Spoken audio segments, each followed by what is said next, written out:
Hawaii has reopened for tourism, and you no longer have to quarantine upon arrival as long as you've tested negative for COVID-19. That said, there are some very specific requirements when it comes to the type of test you need to take, where you can get the testing done, when you should do your test, and how to clear screening at the airport. In this video, I'm going to share all those details, plus I'll let you know what the policies are for travelers who are fully vaccinated, so keep watching. Hey, welcome back to Top Flight Family. My name is Carmen Sognonvi, and our family just got back from a trip to Oahu in late March. So I thought I would share some of the important things you need to know if you're planning a trip to Hawaii of your own. Number 1.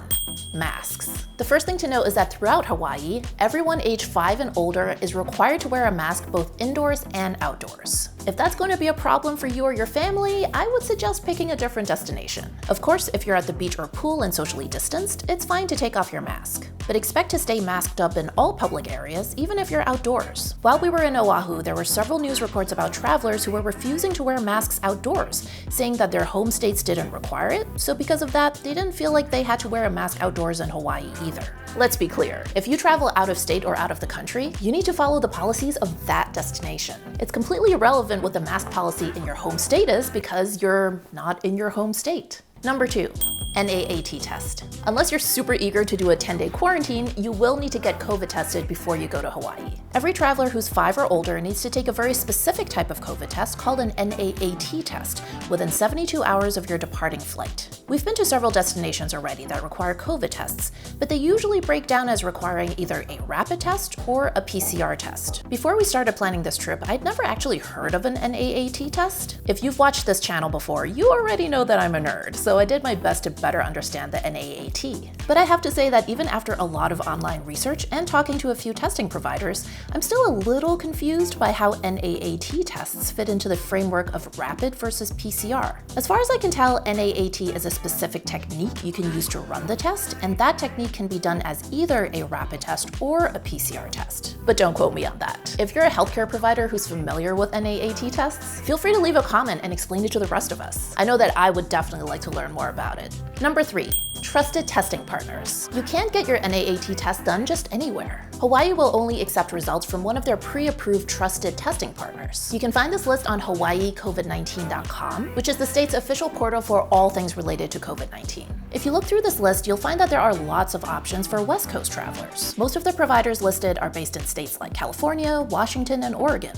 But if you live on the East Coast like we do, the options are much more limited. If you have enough lead time, you can use a mail-in testing option. Some of the companies on the Trusted Partners list that offer mail-in service include Costco and Vault Health. We started planning for our testing a little late in the game, so we wouldn't have received the testing kits in time, which is why we had to look for in-person testing. For us living in New York City, the most promising options seem to be either Walgreens or CVS, since those are national chains. But unfortunately, the locations that offer this test are extremely limited. You can't just walk into any Walgreens or CVS to get it done. For example, CVS didn't have any locations within 100 miles of our home that offered the test. And Walgreens had one location in Howard Beach, Queens, but nothing on the website even mentioned the Hawaii Trusted Testing Travel Partner Program. And I couldn't get anyone on the phone to verify that they actually offered the test that Hawaii needs. There was one provider on the list named Northwell Health that had a location in Park Slope, Brooklyn, but when I called them, the person I talked to didn't seem to know anything about Hawaii's testing requirements, so that didn't give me much confidence. We finally ended up doing the test at Express Check, which is a chain of labs that have locations in many airports nationwide, including our home airport of JFK. There's a whole section on the website specifically about testing to enter Hawaii, and when I spoke on the phone with them, they were really knowledgeable. You can make an appointment online, or you can just walk in.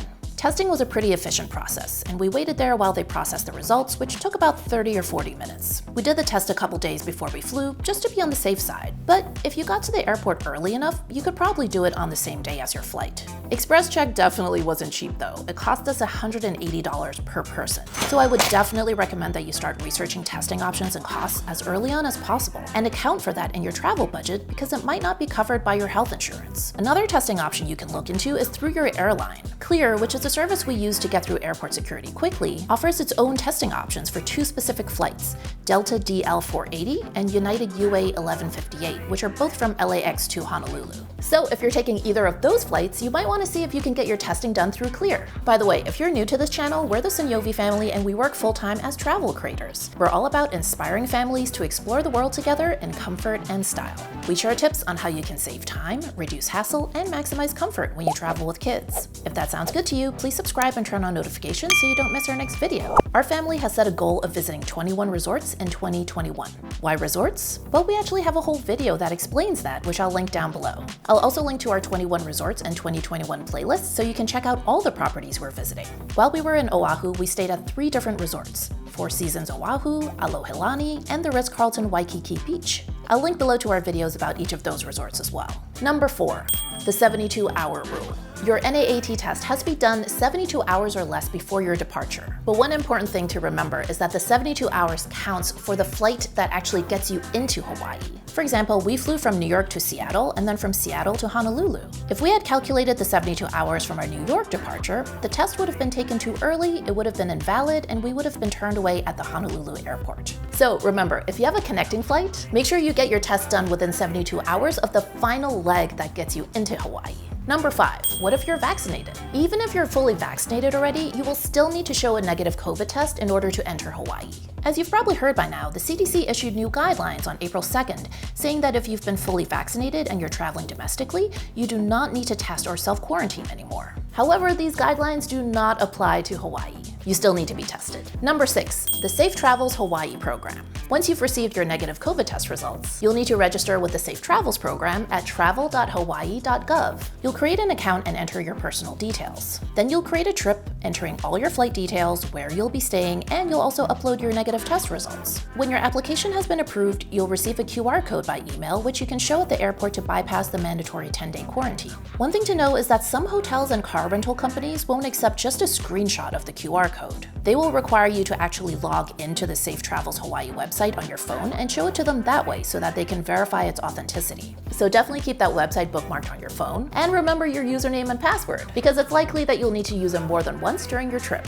Number 7, airport screening. You have 2 different options when it comes to being screened at the airport. You can be screened when you get to Hawaii, or you can be pre-screened before your departing flight. Certain airlines like Alaska, Hawaiian, Southwest, and United offer official pre-clear programs. With these, you would present all your documentation to the gate agent before your departure. Once they verify that you meet all the requirements, they give you a pre-clear wristband, which allows you to bypass screening at the airport when you land in Hawaii. We flew Delta, which doesn't offer this option, so we did our screening at the Honolulu airport itself. As you deplane, there's plenty of signage directing you to the right area. The representative scanned our QR code and checked our passports, and that was about it. It was really straightforward and pretty quick. Now keep in mind that travel requirements change really rapidly these days, so what I'm sharing in this video is accurate as of the time that I'm recording it, but things may have shifted by the time you watch this. So if you have a trip to Hawaii planned, be sure to check the official tourism board website to make sure that you have all of the latest updates. Okay, if you want to see what our stay at Four Seasons Oahu was like, just click that video right there. If you haven't already, please subscribe and turn on notifications, and follow us on TikTok and Instagram at Top Flight Family. Thanks for watching and see you in the next video.